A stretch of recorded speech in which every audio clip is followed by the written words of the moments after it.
Dagiti Proverbio Kapitulo 2. Anak ko, adalem ti isurok ken ka, ket di mo liplipatan ti bagak nga aramidem. Ipangag mo ti kinasirib, ket ikagumaam nga awaten. Agdawat ka, maikan ka iti saririt, ken agpakaasi ka, maadaan ka iti panakaawat. Birukem ti kinasirib akas iti panangbirok mo iti pirak, wenno iti nailmeng agameng.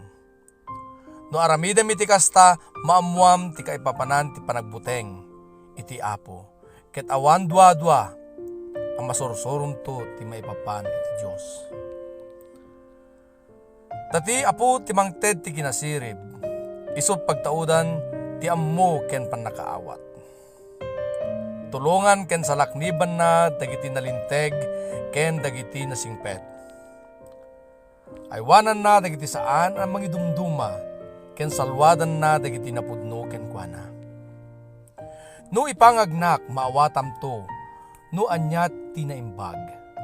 Nalinteg ken ti saan a panangidumduma, ammom to no anyat ti rumbeng nga aramidem. Agbalin kanto a masirib, ket paragsaken na kanto ti kinasirib mo. Salwada na kanto ti sirmata ken ti panakaawat mo. Ket ilisi da kanto ti panangaramid mo iti dakes. Yadayo na kanto kadagiti mang pataod iti riribok, babaen iti pamadpadakes.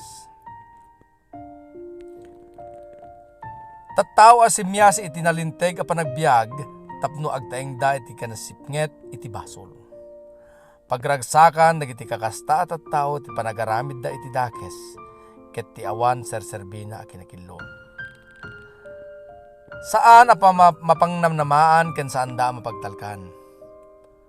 Malisyam to ti panakasuliso ken ka, iti siya sinuman a balangkantis a babae, babaen iti makaalukoy as una. Ti babae asaan a napudno iti asawa na ket malipatan na iti nasantuan a karina. No inka iti balay na agdalyasat ka iti dalan ni patay. No inka sadyay umasidig ka iti lubong dagiti natay. Saanen nga agsubli ti mapan ken kuana, pulos asaanen nga agsubli ti dalan nga agturong iti biag. Surotem nga rod ti ulidan dagiti naimbag at tao ket agbiag ka a nalinteg. Agtaeng to ditoy dagatayo dagiti nalinteg at tao anatakneng ken nadalos iti panagbiag na.